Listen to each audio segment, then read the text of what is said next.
Alright, so I wanted a white Telecaster, but I wanted a white Telecaster with humbuckers. But I didn't want a Jim Root Telecaster. Not that I have anything against Jim Root or his signature guitars. I don't like just having a volume knob. And I know this is blasphemous. I don't like nitrocellulose finishes. I don't like the wear and all that shit and the reliquing that happens from playing them. And like I said, I know it's blasphemous and people are going to be like, ooh, but it's just not my thing.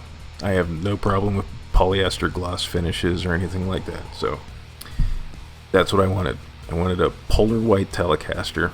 And I wanted one with humbuckers. But Fender does not offer one. And as I've ranted in the past before in my Fender video, they do lack certain options that just infuriates me. In fact, the only options for a dual humbucker Telecaster in the Player Series, silver and I think Tide Pool? Or no, Sunburst and silver are the only two color options they have. And I know I could have went with the Ventara 70s or Telecaster Deluxe, but the ones with those giant pick guards and the Strat style headstock, I don't like those. And they're just not, I don't know, there's just something about them that's not a Telecaster to me. So I figured, okay, well, I'll pull the trigger on the Player Series Tele. And I'd asked around first, I did my research, and I was informed that the body was in fact routed for a humbucker in the bridge position. However, I think this is incorrect. Because it's looking like it's not. Now I haven't pulled the bridge yet because I wanted to live with the guitar for a little bit and make a review of it before I got it and do everything I wanted to do to it. So I'm not 100% sure, but I'm fairly certain that when I pull that bridge off, that routing is going to be for the single coil bridge pickup. So I might have to bust out the router for that. We'll see what happens. But anyways, we're not talking about that stuff yet. Let's talk about the guitar. It has an alder body with a gloss polyester finish, maple neck with a modern C shape, 22 frets, synthetic bone nut. This particular model has a Pal Faro fingerboard, which does not seem to be available as of March of 2021.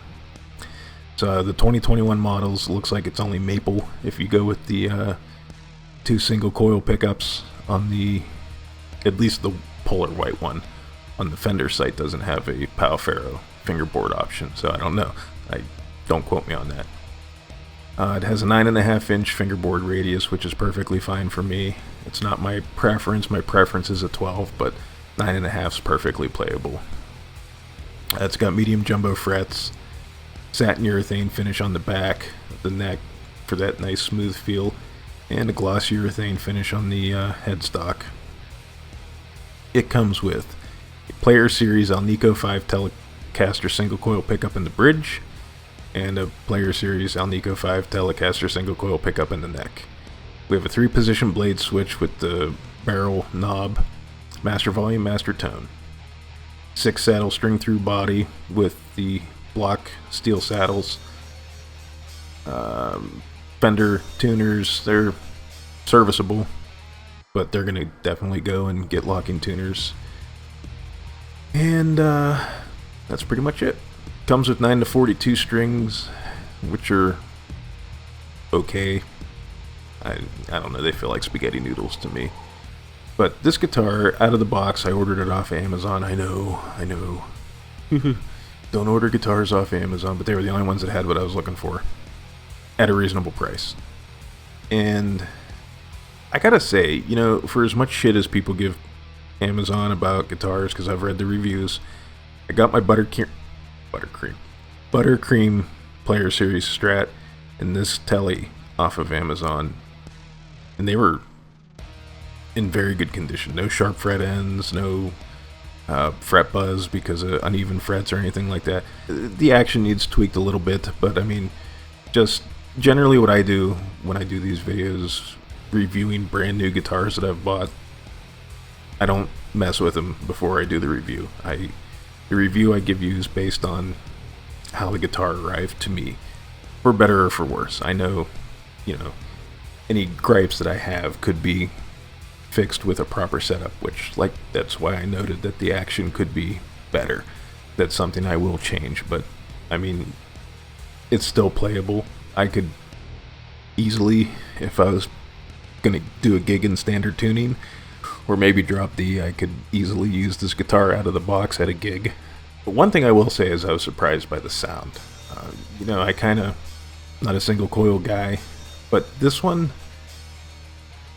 sounded pretty fucking big for being a single coil pickup in the bridge position. Now, I don't know if Telecasters typically have hotter pickups than Stratocasters as far as the single coils go, but I used this for a Sunday with Ola riff challenge because I was that impressed with how it sounded. And I mean, I wanted to get a feel for the guitar too. But I mean, it's pretty thumpy. It's not, both pickups sound pretty good. They do what they do. When you dial in a clean tone, they have that classic Telecaster sound that everybody knows and loves. Nothing. I don't really have any major criticisms to level at this guitar. I mean, I think I might leave it the way it is a little longer than I had originally planned, just to kind of enjoy it a little bit. And I'm even kind of on the fence. Maybe I won't rip the guts out of it and do what I was originally going to do to it. I don't know. We'll see. I highly recommend, if you're in the market for a Telecaster and you don't want to break the bank, look at these Player Series Tellies. I mean, yes, they're more expensive than the classic Vibe Squires and stuff like that, but I would say that their construction is better. Out of the box, playability is better. And, I mean, this thing would be perfectly fine not having anything changed on it as far as the electronics or anything like that. For what it's worth, I don't think you can go wrong with this. But enough of that. Let's see how it sounds.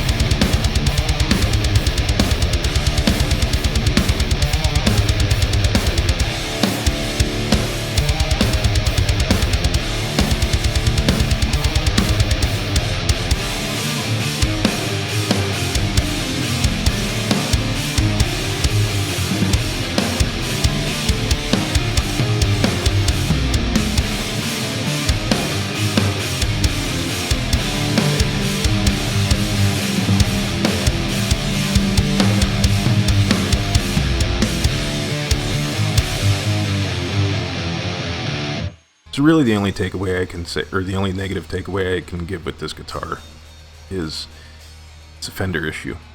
Fender doesn't seem like they want to go all in on the Player Series at times. I wish they would offer more options. Having only the silver and the sunburst colors available for the dual humbucker Player Series Tellies is kind of, seems like a dumb move. Some missed opportunities, some missed money maybe. I would have gladly paid the money for a dual humbucker Player Series Telly over this, because it would save me some work. But at the same time, I guess in a weird way, it kind of worked out in my benefit because I was greatly impressed with a guitar that I probably wouldn't have otherwise purchased. The Player Series is what it is. It's not the top of the line, but you can't really go wrong with it, I don't think, for the money invested or the upfront cost. They're good, solid instruments. I would tour with these without a second thought. I've been pretty lucky. The 2 out of the 3 that I've had have been great right out of the box, other than some minor tweaking and then the stupid bullshit that I do to them that traditional players of these types of guitars are probably like, no, why? But they're great guitars. And I currently have no reason other than they don't make a color or option available in that particular series that I would want. I mean, if I want a white Stratocaster, I'm going to get a Player Series Strat. If I want a black Telecaster, I'll get a Player Series Telly. You can't go wrong with these as far as I'm concerned. Yes, there are people that have had some quality control issues. But let's be honest, every major company that does large-scale manufacturing is going to have some bad... Well, I don't even want to say bad. They are going to have issues that slip through. But, that's what return policies are for, and exchanges. So, like I said, if you're in the market for a Telecaster and you got some money to burn, it's a shame the price did go up, but they're still reasonably attainable for the average guitar player.